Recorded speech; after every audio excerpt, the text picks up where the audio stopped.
Soy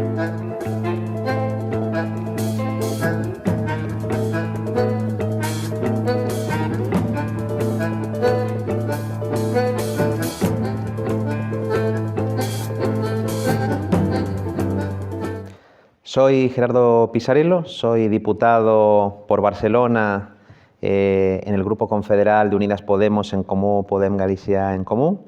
Soy secretario de la Mesa del Congreso, nieto de republicanos exiliados en Argentina y activista republicano durante buena parte de mi vida.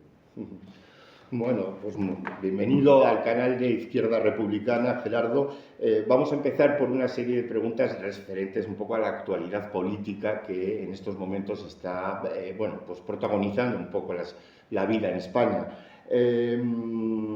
Y vamos a Andalucía, ¿no? La imagen mostrada en Andalucía, después de la imagen mostrada en Andalucía, hay un cierto malestar, por lo menos en una gran parte de la militancia o seguidores de Unidas Podemos, por el espectáculo ciertamente pues, un poco lamentable que se ha trasladado con hoy sí, no, tarde, llega tarde, o este tenía que estar antes, este después, independientemente de quién sea la culpa.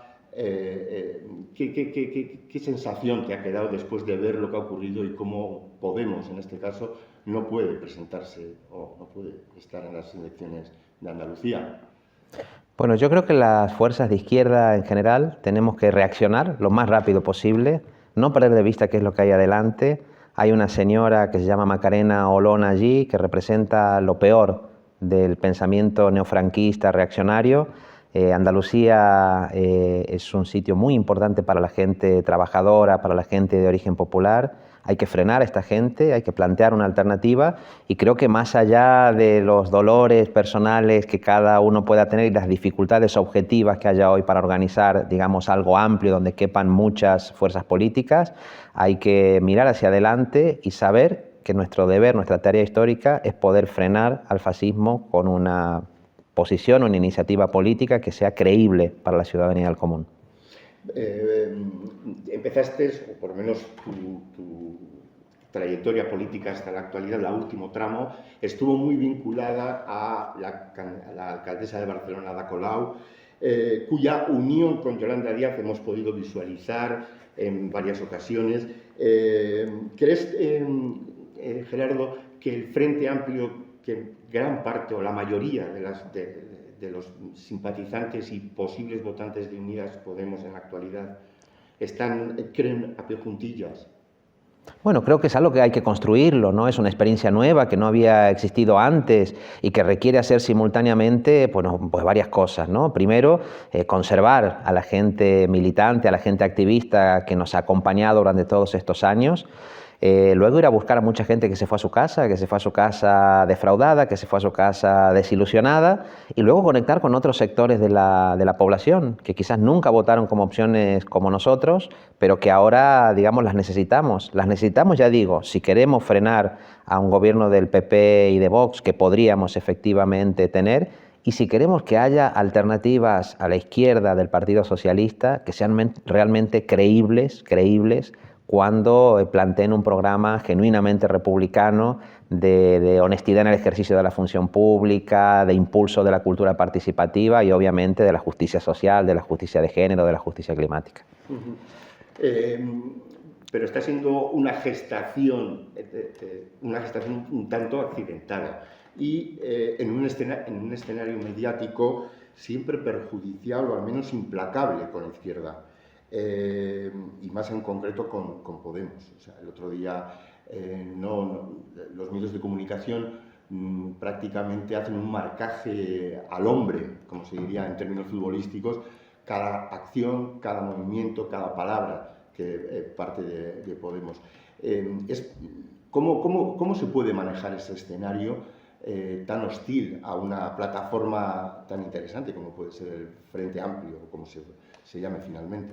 Bueno, es un desafío que se está produciendo en el mundo entero, ¿no? Cómo hacer política democrática cuando el poder mediático está tan concentrado y es absolutamente, digamos, despiadado, ¿no? Cuando quiere señalar a alguien que le parece que no tiene derecho a estar en la esfera pública, ¿no? Ese ha sido el sino de cualquier iniciativa republicano-democrática históricamente, y yo creo que es el que hay que poder afrontar ahora, ¿no? En el caso de Podemos, en el caso de Pablo Iglesias, bueno, ha sido objeto sin duda, ¿no? de una criminalización tremenda por parte de las cloacas del Estado y de algunos grandes poderes mediáticos, ¿no? Y en nuestro caso, yo vengo del Ayuntamiento de Barcelona, hace 2 días teníamos una portada, una portada entera del ABC con las fotos de cada uno de nosotros, en las que se decía los enchufados de Ada Colau, pero una cosa que era absolutamente falsa, pero que ya queda, ¿no? Miente que algo queda.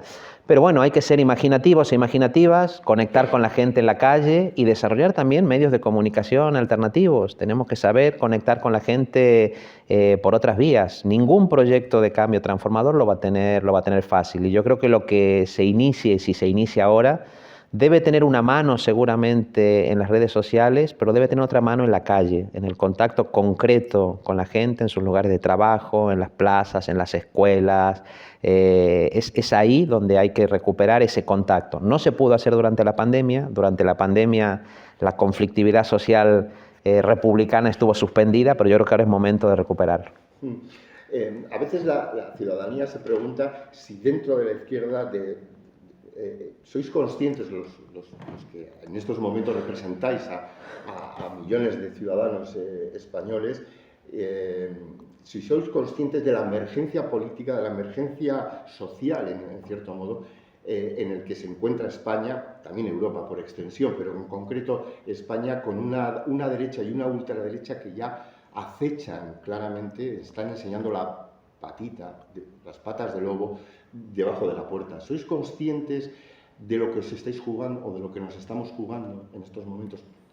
Bueno, yo creo que en parte lo vivimos en carne propia, ¿no? Porque esta emergencia de la extrema derecha no es una emergencia que sea solamente en España, pasa en otros sitios de Europa, está pasando en Brasil, lo vimos en Bolivia, donde hubo un golpe de Estado. Nosotros estuvimos allí acompañando a mucha de la gente en estos pueblos del sur y fuimos amenazados por esa extrema derecha, ¿no? Y sabemos que esa extrema derecha es el producto de un tipo de capitalismo financiarizado, desenfrenado, que necesita ser muy y muy violento.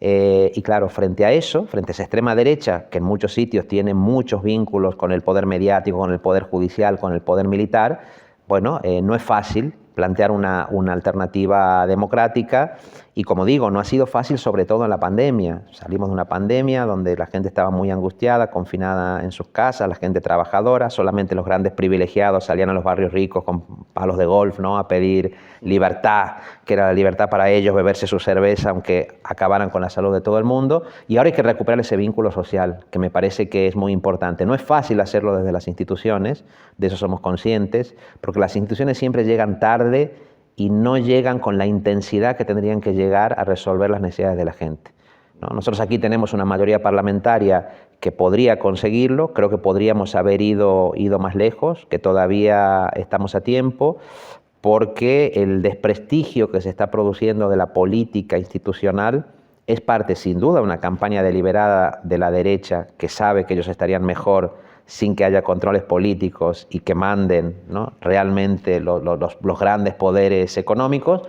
pero creo que nosotros también tenemos responsabilidad, así que hay que tener la capacidad para hacer autocrítica cuando haya que hacerla y para no perder el contacto con las señales de la calle, ¿no?, y priorizar lo que es importante. Al hilo un poco de lo que cuentas, muchos ciudadanos se preguntan cómo se puede convivir dentro de un gobierno cuando sabes que incluso te pueden estar espiando, ¿no?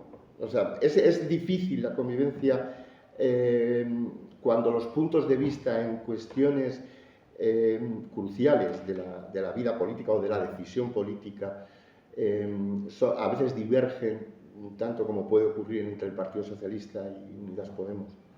Bueno, es complicado porque tú tienes la sensación de que te puede estar espiando el gobierno, pero que el gobierno a su vez puede ser espiado no sabes por quién, si por potencias extranjeras o por los propios servicios de inteligencia que no están bajo el control a veces de ningún poder democrático. Digamos, es parte del problema. Pero en términos generales nosotros formamos parte de un gobierno de coalición. Con el Partido Socialista tenemos acuerdos en algunas cosas que permitieron, por ejemplo, que en la pandemia haya habido una respuesta, a mi juicio, diferente de si hubiéramos tenido un gobierno del Partido Popular, de Ciudadanos, de Vox, diferente claramente en eso, pero tenemos, digamos, discrepancias. Algunas son a veces simplemente por el incumplimiento, en nuestra opinión, de acuerdos políticos, ¿no? Si tenemos un acuerdo político que decía que había que ponerle límites a los alquileres abusivos, pues hay que ser valientes y poner límites a los alquileres abusivos, aunque eso moleste a los fondos de inversión. Y en otros casos, bueno, pues hay hechos sobrevenidos. Tú señalabas el del espionaje, por ejemplo, que es una cosa que uno podía imaginarse, pero que ese espionaje, por ejemplo, se realice con un software como es Pegasus, que no es cualquier tipo de intromisión, no es una escucha telefónica, ¿no? Sino es destrozar la inviolabilidad de domicilio, la intimidad, decenas de derechos fundamentales. Es lógico que se genere un debate. Está bien que ese debate se genere. Yo creo que está bien, que hay que saber qué batallas valen la pena a la hora de discrepar con el Partido Socialista y cuándo llega un punto en que la gente a la que tú quieres representar, la gente común, la gente que está en la calle, ya no entiende ese ruido. Y cuando esa gente no entiende ese ruido, pues tienes que replegarte y decir, estamos aquí también para otras cosas, ¿no? Y por lo tanto para priorizar las batallas y las discrepancias.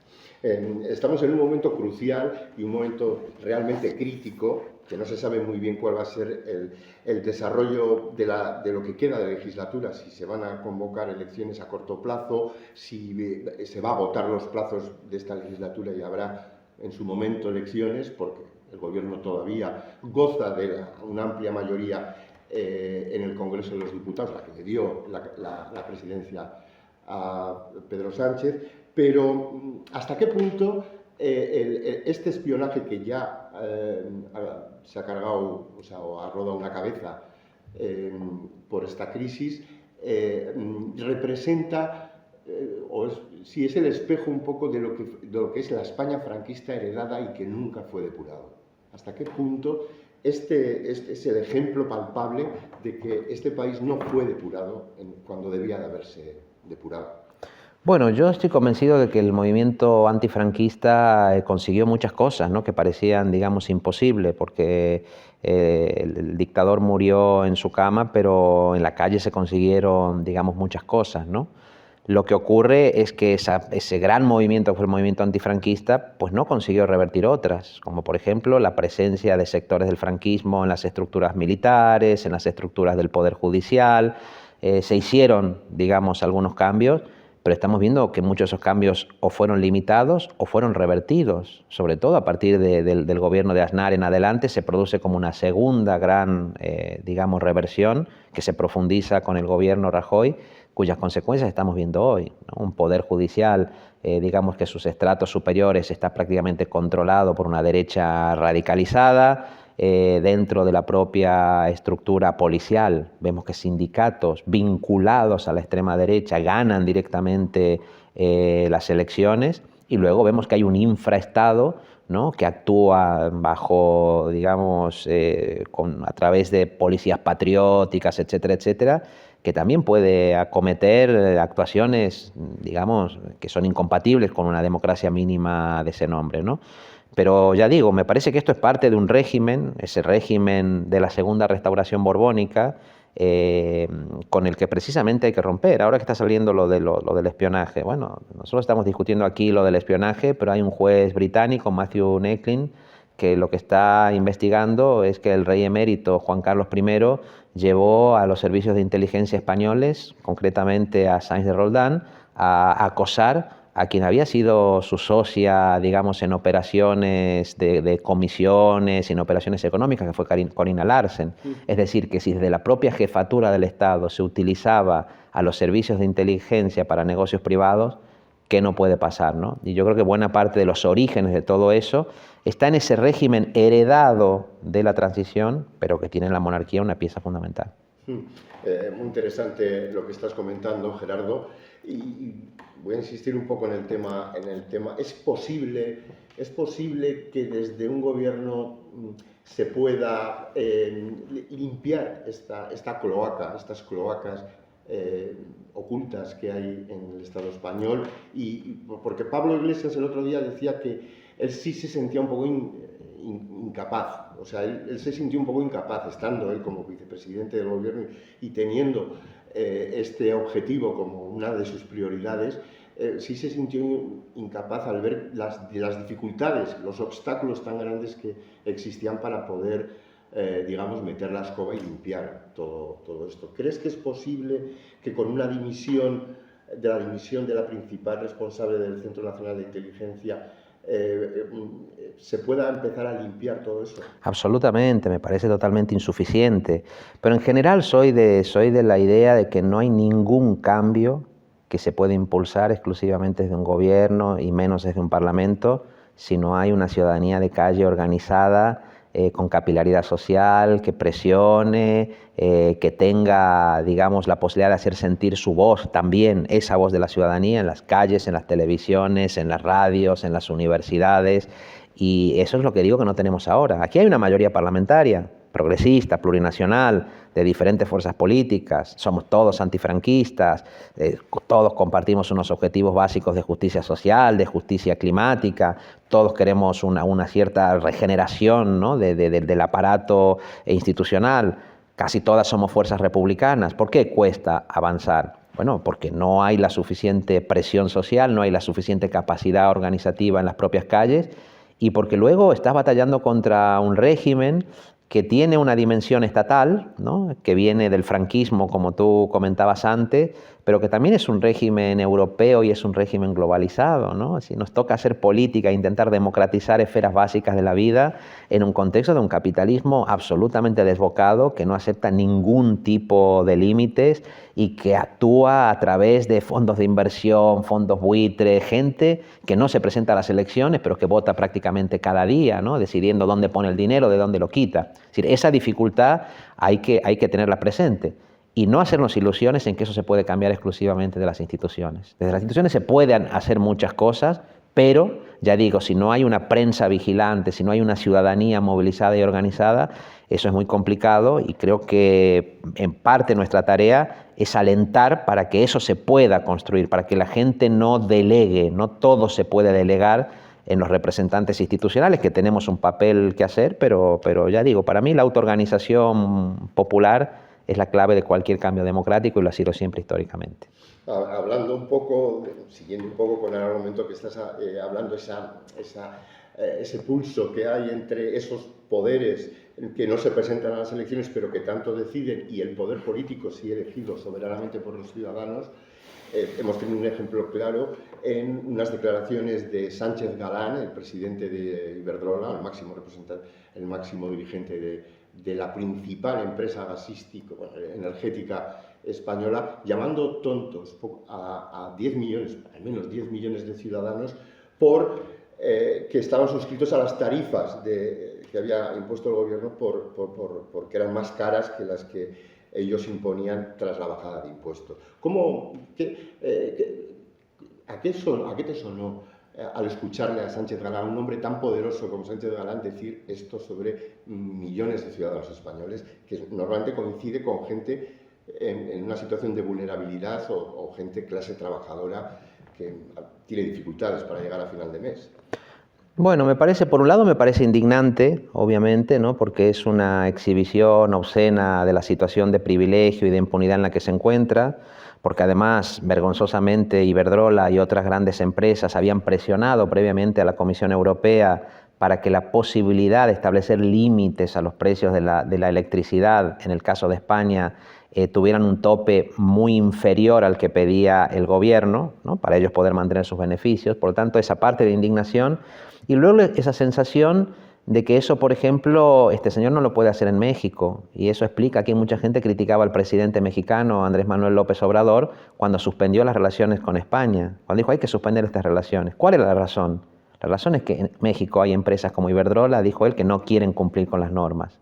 Eso me parece que es la actitud de un presidente de gobierno con dignidad, de decirle a estas grandes empresas, mire, a mí me ha elegido el pueblo, yo por eso estoy gobernando aquí, y mi constitución me obliga a que los poderes económicos, los poderes privados tengan un límite, que es lo que habría que hacer. Yo creo que, digamos, este señor se permite ese tipo de insolencia con la gente más humilde de la sociedad, precisamente porque, bueno, porque goza de una impunidad que le hace pensar que está por encima de la ley. Si tuviéramos un gobierno, pues en eso, capaz de tener la valentía que tuvo el gobierno de México, quizás las cosas serían diferentes. Eso te iba a preguntar, ¿qué papel tiene el gobierno, un gobierno progresista, el más progresista de la historia, para pararle los pies a empresarios, bueno, iba a decir un adjetivo que no corresponde, pero a empresarios como Sánchez Galán? Bueno, el problema, a ver, yo creo que no... Intervención de... Yo creo que no hay ningún gobierno que pueda ser el más progresista de la historia en un contexto de más de 5 décadas de neoliberalismo. Sería absurdo. El gran problema de todos los gobiernos progresistas del mundo en este momento es no tener las herramientas suficientes para poder embridar esos grandes poderes salvajes de mercado. Pero no porque haya falta de voluntad necesariamente, porque llevamos más de 5 décadas de políticas neoliberales, porque aquí se ha construido una estructura internacional que facilita digamos que esos grandes poderes privados puedan campar a sus anchas. Esto es digamos, una realidad. Ahora, dicho eso, hay quien se acomoda a esa realidad pensando que no se puede hacer más y hay quien intenta empujar permanentemente los límites de lo posible. Yo creo que eso es lo que un político, una política con convicciones republicanas, democráticas, debe hacer. Es decir, intentar mostrar que lo que nos dicen que es posible siempre es menos de lo que en realidad se podría hacer, ¿no? Y que sobre todo, si con estos grandes poderes privados no hay una actitud de valentía por parte de los poderes públicos, pues la pedagogía que se hace es terrible, porque la gente acaba diciendo, pues ¿para qué sirve entonces la política si nuestros representantes no son capaces de defendernos, ¿no? frente a ese tipo de actores? Ya entrando un poco de lleno en el asunto de la monarquía en España, citabas ahí la utilización, por entrar así a saco, ¿no? Citabas la utilización que el rey Juan Carlos ha hecho, bueno, que sepamos nosotros, por lo menos está siendo investigado, de los servicios secretos para su propio beneficio.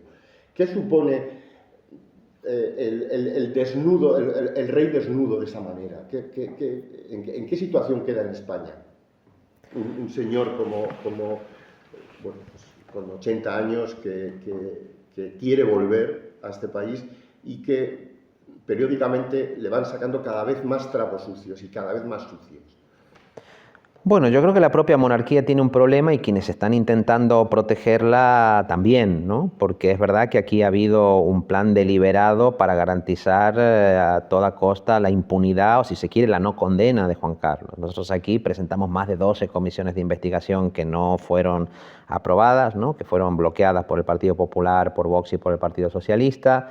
Nosotros creemos que Fiscalía General del Estado actuó muy mal a la hora de investigar los delitos fiscales de los que se acusaba a Juan Carlos de Borbón, y sin embargo la monarquía sigue en crisis. ¿Por qué? Bueno, entre otras razones porque los Borbones son insaciables. En realidad, cuando uno piensa republicanamente que todas las vías para investigar se han acabado, aparece un nuevo escándalo, digamos, de mayores magnitudes. Sabíamos muchas cosas de Juan Carlos I, ¿no? Que había actuado de comisionista, salieron publicadas trabajos, digamos, con enjundia, ¿no? Mostrando que había participado como comisionista pues, en la importación de recursos energéticos, petróleo, gas, de armas también. Ahora, ¿qué es lo que no sabíamos? Bueno, no sabíamos que este señor era capaz de utilizar los servicios de inteligencia para efectivamente lograr recuperar una comisión que le había cedido a quien había sido su ex socia, incluso hacerlo en otro país, ¿no? Por lo tanto, yo creo que la monarquía tiene un gran problema, y es un problema que no solamente afecta a la monarquía, ¿no? Porque si la monarquía no cae, es porque alrededor de la monarquía, lo que llamaríamos la corte, está integrada por una serie de intereses financieros, inmobiliarios, judiciales, que se benefician de ese y que sostienen ese régimen. ¿Quién pagó los millones de euros que Juan Carlos de Borbón debía a Hacienda? ¿Quién pagó? ¿Quién puso ese dinero, ¿no? En las comisiones de investigación, en cualquier comisión de investigación, si se publicara una foto del rey hablando con un jeque saudí, aparecerían inmediatamente miembros de partidos políticos, aparecerían empresarios con nombres y apellidos, ¿no? Por lo tanto, digamos, yo creo que es importante que la ciudadanía entienda eso, ¿no? Que la monarquía no es un simple símbolo, la monarquía es el pegamento de una serie de intereses económicos, mediáticos, judiciales, militares, que impiden que la democracia avance en un sentido mínimamente digno de ese nombre. Terrible lo que cuentas y realmente acertado, porque todos sabemos que si el plano del rey dando la mano a un jeque árabe se abriera, sí veríamos caras conocidas por todos. Lo sabemos quienes, bueno, pues hemos seguido un poco esa trayectoria, ¿no? Pero con esta fotografía que realizas, ¿crees que esta monarquía es compatible con la democracia? Bueno, me pasa a veces que cuando doy alguna charla o converso con la gente sobre esto, claro, en los antiguos reinos había monarcas que podían ser elegidos, ¿no? por las cortes medievales o que tenían algún tipo de representatividad. Pero cuando la monarquía se convierte simplemente en un privilegio hereditario en el que alguien es jefe de Estado por ser o jefa de Estado por ser hijo de alguien simplemente, la incompatibilidad ya de entrada es clarísima, ¿no? Y esa incompatibilidad se agrava todavía más si nos encontramos con que alguien es jefe de Estado por ser hijo de alguien, pero por haber sido instaurado también por un dictador, como es el caso de la monarquía borbónica reinstaurada por Francisco Franco, ¿no? Es decir, que nosotros tenemos el doble problema. El problema del déficit democrático de cualquier jefatura del Estado monárquica no elegida por un parlamento, no elegida por la ciudadanía, y luego tenemos el problema añadido de que esta monarquía nunca ha roto ni va a romper sus vínculos con el franquismo, porque es impensable tener aquí un rey y una reina que pueda decir algo sobre los crímenes de la dictadura. En Noruega hay un rey, pero ese rey fue un rey que se enfrentó al nazismo en su momento. En el Reino Unido pues hay monarquía, pero esas monarquías al menos fueron monarquías que se enfrentaron al fascismo y al nazismo cuando estos irrumpían en Europa, ¿no? La monarquía borbónica en el caso español yo creo que arrastra, ¿no? con ese pecado de origen que a mi juicio es insalvable. Ahora se acaba de realizar una especie de lavado de cara un poco, o sea, en el siglo XXI a la familia borbónica, o sea, la monarquía en España, con una serie de modificaciones, de pequeñas modificaciones que la letra pequeña deja bien claro que al final queda al albur un poco del monarca actual, el rendir cuentas o no rendir cuentas, o sea, no hay una ley que obligue al rey a rendir cuentas ante el pueblo. Para ti, ¿qué significa esta modificación que se han pactado entre diferentes bandas y que uno de los actores principales como sostenedores es el Partido Socialista? Bueno, se han utilizado muchos adjetivos y muchos sustantivos, ¿no? Maquillaje, engañifa, gatopardismo, ¿no? Simular que cambie algo para que no cambie nada. Todo se queda corto en eso, ¿no? Porque la propia Carmen Calvo pues ya acaba de reconocer que la cuestión básica que se puso sobre la mesa era si acabar con la inviolabilidad entendida como una carta blanca para delinquir o no. Porque este es el quid de la cuestión aquí. La clave está en eso. ¿Es inviolable el monarca en actos privados que puedan constituir delitos? ¿Es inviolable para robar, para defraudar, para utilizar los servicios de inteligencia, para matar a alguien? Eso no lo entendería, digamos, nadie. Sin embargo, aquí continúa siendo esa la comprensión. Todo esto que se ha hecho en materia de transparencia, ya digo, es una forma más de ocultar, finalmente, porque ni se revela la información que sería necesaria, ni se establecen los mecanismos de control que deberían regir en ese caso, ¿no? Con lo cual, lo que se acaba constatando es una cosa básica. En España no ha habido nunca una monarquía parlamentaria, entre otras razones porque la dinastía borbónica ha sido una dinastía alérgica a todo tipo de control. ¿El Partido Socialista crees que es un partido republicano o es un partido monárquico? Porque al final a veces nos genera dudas. Pues yo lo veo, es una especie, ¿no? Es una especie de figura mitológica como bicéfala, ¿no? Tiene una parte republicana, Es como si tuviera un cuerpo republicano y una cabeza dinástica y monárquica, ¿no? ¿Quién puede negar que el Partido Socialista, con gente como Indalecio Prieto o como Julián Besteiro, fueron quienes pedían a comienzos del siglo XX que se sentara Alfonso III en un banquillo por sus casos de corrupción? Yo siempre lo recuerdo aquí. ¿Dónde está Indalecio Prieto? ¿Dónde está Julián Besteiro hoy, no? El Partido Socialista es eso. El Partido Socialista es gente republicana en Extremadura, en Castilla, que tiene sus abuelos en las cunetas, ¿no? Y que fue asesinada por ser republicana precisamente. Son jóvenes que uno todavía ve aquí en el Congreso que vienen a las comisiones con una mascarilla con la bandera tricolor. Y al mismo tiempo es el partido dinástico, digamos, constructor de buena parte del régimen del 78, que se hizo juancarlista en su momento, porque Juan Carlos, a cambio de la impunidad para realizar sus negocios privados, él decidió que iba a apoyar a un gobierno socialista. O sea, hay buena parte del Partido Socialista que es juancarlista y que ahora tiene un problema, porque Felipe VI ideológicamente está situado en posiciones mucho más extremistas que las de su padre. Sí. Es un rey que se siente cómodo con la extrema derecha, que deja que la extrema derecha lo aplauda, que se siente cómodo cuando el poder judicial más partidista, ¿no?, actúa, que se sintió cómodo el 3 de octubre de 2017 actuando como el rey soldado, que pronunciaba un discurso que aparentemente nadie había autorizado. Entonces el Partido Socialista yo creo que en eso tiene un problema. Ahora, ¿cómo puede actuar en el futuro? No lo sabemos. En el Pacto de San Sebastián de 1930 el Partido Socialista no tuvo presencia formal. Y en aquel Pacto de San Sebastián, que era un pacto donde lo que se acordaba era la necesidad del republicanismo como una forma de regeneración, el Partido Socialista no estaba, pero sin embargo cuando hubo elecciones el 12 de abril de 1931, hubo candidaturas socialistas votadas en muchos sitios y el Partido Socialista formó parte de esa oleada republicana. Así que yo no pierdo la esperanza que esas bases socialistas, esas dirigentes y dirigentes populares de abajo que todavía existen en ese partido, si se abre un escenario republicano, se acaban sumando como lo hicieron en otros momentos de la historia. La inteligencia socialista, Ferraz, hablan del posibilismo, ¿no? y el accidentalismo, ¿no? Creo que exactamente son las dos palabras que utilizan para referirse a su apoyo a la monarquía a lo largo de las últimas 4 décadas en España. No sé si son palabras que el pueblo o sus bases lo pueden entender correctamente para justificar la existencia de un rey. Bueno, el accidentalismo consiste en la idea de que da igual, ¿no? Es una cuestión accidental. Hoy puede ser una monarquía, mañana puede ser una república y tú igual puedes cumplir tu programa. Hay gente que lo piensa. Dentro de la monarquía se pueden hacer muchas cosas. Yo siempre digo, en Suecia sí, en Noruega sí, porque la monarquía efectivamente pinta muy poco. En el caso de España es mucho más complicado. Si tú quieres realizar una política de sanidad pública fuerte, una política de vivienda pública fuerte y quieres financiar esa sanidad pública, pues tienes que tener un sistema fiscal progresivo.